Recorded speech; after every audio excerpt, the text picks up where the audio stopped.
Pernah nggak sih kalian mengalami yang namanya ketakutan kegagalan?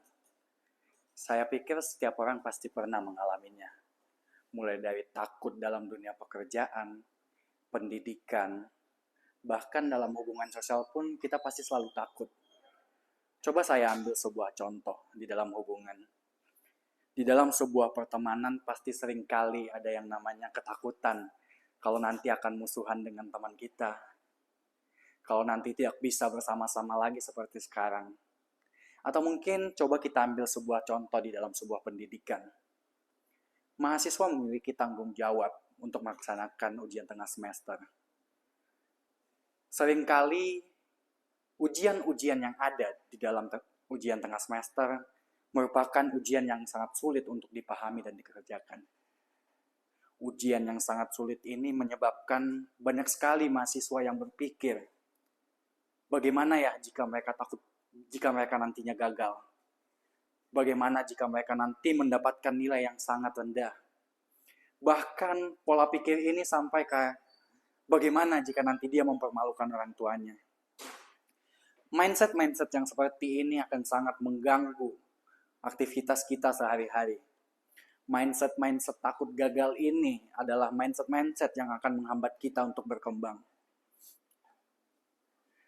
Tapi coba deh kita pandang dari sudut pandang yang berbeda. Apakah kalau kita gagal dalam sebuah pertemanan, kita tidak akan menemukan teman baru lagi? Atau mungkin dalam konteks UTS, apabila kita gagal, apakah kita akan dihukum oleh dosen yang bersangkutan? Apabila kita gagal, apakah kita akan dikeluarkan dari universitas kita saat ini? Atau mungkin apabila kita gagal, kita akan masuk dalam sejarah seorang mahasiswa yang tidak lulus UTS? Pada intinya semua itu tidak akan, teman-teman. Itu hanya pola pikir kita, mindset jelek kita yang mengganggu, menghambat kita. Oleh karena itu, teman-teman, kenapa kita takut gagal, padahal semua orang pernah gagal? Coba kita lihat orang-orang besar saat ini, peneliti, bangsawan, pemenang juara dunia, seniman, dan lain-lain. Apakah mereka tidak pernah gagal? Mereka memiliki kesamaan yang sama, sama-sama pernah gagal. Mungkin bukan hanya satu kali, bahkan berkali-kali. Perkenalkan, saya Ananda Rizky Ramadan. Saya bukan seorang motivator ataupun inspirator. Saya bukan juga orang yang sempurna dalam setiap langkah saya. Saya hanyalah orang yang pernah gagal dan selalu belajar dari kegagalan. Di sini saya akan mengajak teman-teman untuk melihat sebuah kegagalan dari sudut pandang yang berbeda. Sudut pandang bahwa kegagalan adalah fondasi untuk mencapai kesuksesan. Sebelum kita menuju ke bagaimana cara mengatasi ketakutan kegagalan, coba deh kita pikirkan bagaimana sih setiap orang memiliki ketakutan kegagalan. Kita coba tarik dari asalnya. Sejak kecil setiap orang selalu diajarkan untuk tidak gagal. Mulai dari permainan, ujian sekolah, kompetisi. Kita selalu dituntut untuk menang. Dan tidak pernah diajari apa sih yang kita dapat apabila kita gagal. Apa sih poin yang kita ambil? Apa sih makna yang bisa kita ambil dari sebuah kegagalan? Sebuah penelitian dari Carol Dweck, seorang psikolog Stanford University, membagi mindset menjadi dua, mindset tetap dan mindset berkembang. Orang-orang yang memiliki mindset tetap menganggap bahwa kecerdasan adalah sifatnya tetap dan tidak akan pernah berkembang.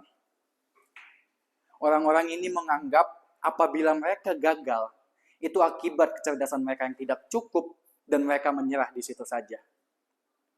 Mindset ini yang perlu kita alihkan dari kita, teman-teman. Coba kita mengikuti mindset yang satunya, yaitu mindset berkembang. Di mana orang-orang menganggap kecerdasan dapat dilatih dengan usaha. Orang-orang ini menganggap apabila gagal, kita dapat berlatih untuk mencapai kesuksesan dari kegagalan yang kita alami. Mindset berkembang adalah sebuah mindset yang harus kita tanamkan di dalam diri kita, teman-teman. Kita harus dapat menjauhkan yang namanya mindset tetap, mulai beralih ke mindset berkembang, dan membiasakan itu di dalam kehidupan kita sehari-hari. Kita lihat orang-orang besar pada saat ini. Elon Musk, pada 3 tahun pertamanya membangun rocket space, dia tidak langsung berhasil, teman-teman. Dia gagal dan bahkan hampir bangkrut.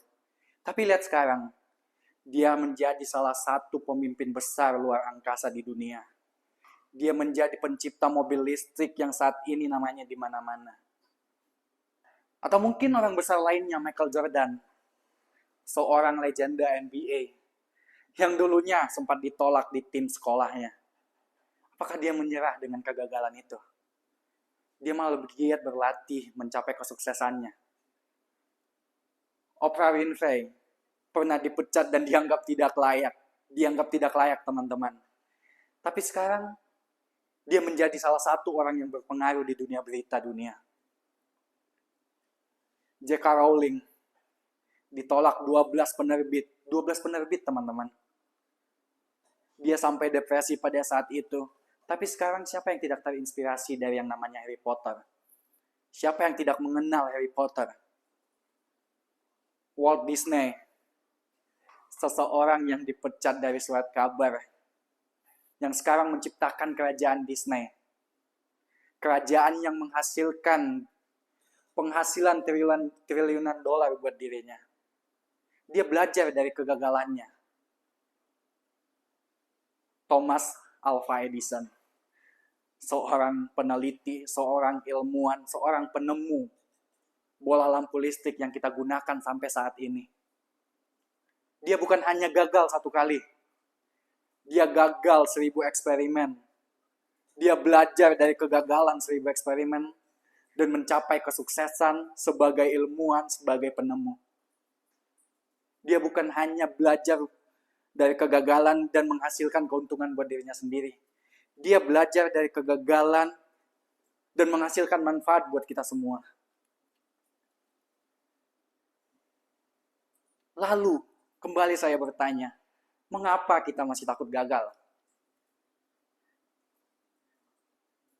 Mari teman-teman, kita harus mulai meninggalkan ketakutan akan kegagalan. Kita harus mulai mengubah pola pandang kita bahwa kegagalan adalah pondasi dari kesuksesan kita.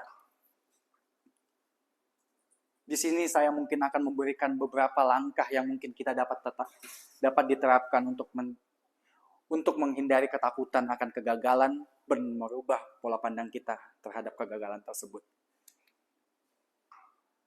Sebelumnya, sebuah peneliti, Angela Duckworth, seorang psikolog dari Pennsylvania University, pernah mengeluarkan bahwa orang-orang yang memiliki bakat ditambah ketekunan yang dinamakan grit adalah orang-orang yang lebih cepat mencapai kesuksesan dibanding orang-orang yang hanya mengandalkan bakat. Orang-orang yang telah memiliki bakat, belajar dari kegagalan, tekun di dalam apa yang ingin dia capai, adalah orang-orang yang paling cepat mencapai kesuksesan. 3 langkah untuk mengubah pandangan kita terhadap kegagalan. Pertama, sadari kegagalan bukanlah cerminan diri kita. Apabila kita gagal, bukan berarti kita tidak pintar. Apabila kita gagal, bukan berarti kita tidak layak. Dan apabila kita gagal, bukan berarti kita itu bodoh, teman-teman. Kegagalan hanya menunjukkan ada sesuatu kompetensi yang belum kita ketahui, dan hal-hal itu masih bisa kita pelajari. Yang kedua, selalu beri ruang untuk kesalahan. Apabila kita gagal, itu adalah merupakan kesalahan yang kita gunakan untuk bangkit lagi. Gagal, bangkit lagi. Selalu berikan ruang kesalahan untuk pembelajaran buat kita. Seorang profesor Columbia Business School pernah berkata, "The most innovative people are not the smartest. They are the most willing to foolish." Selalu beri ruang untuk kesalahan sebagai pembelajaran kita, teman-teman. Ketiga dan terakhir, selalu luangkan waktu untuk refleksi diri. Refleksi diri sangat penting. Selalu berikan waktu atau space untuk refleksi. Cari tahu apa sih penyebab kegagalan kita. Apa sih yang bisa kita ambil dari kegagalan. Apa sih hal-hal penting yang bisa kita dapat dari pekerjaan yang kita lakukan. Sebuah penelitian dari Harvard Business School. Orang-orang yang menyediakan waktu 15 menit untuk refleksi terhadap kegagalan dan pekerjaan yang mereka lakukan, 23 kali lebih cepat produktivitasnya dibandingkan orang-orang yang hanya menyediakan waktu untuk bekerja tanpa refleksi. Saya rasa dengan 3 langkah-langkah ini, kita akan bisa mengubah pola pandang kita terhadap kegagalan. Mulai menjadikan kegagalan sebagai fondasi kita. Mulai menghilangkan rasa takut akan kegagalan kita.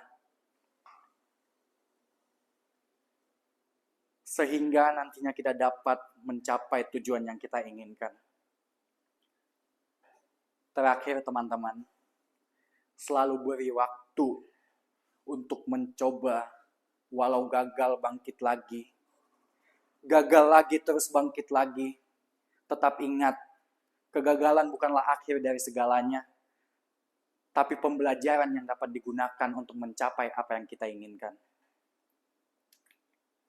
Sebuah pertanyaan penutup sebagai refleksi diri teman-teman. Apa yang akan kalian lakukan jika kalian sudah tidak takut gagal? Sekian dari saya Ananda Rizky. Terima kasih.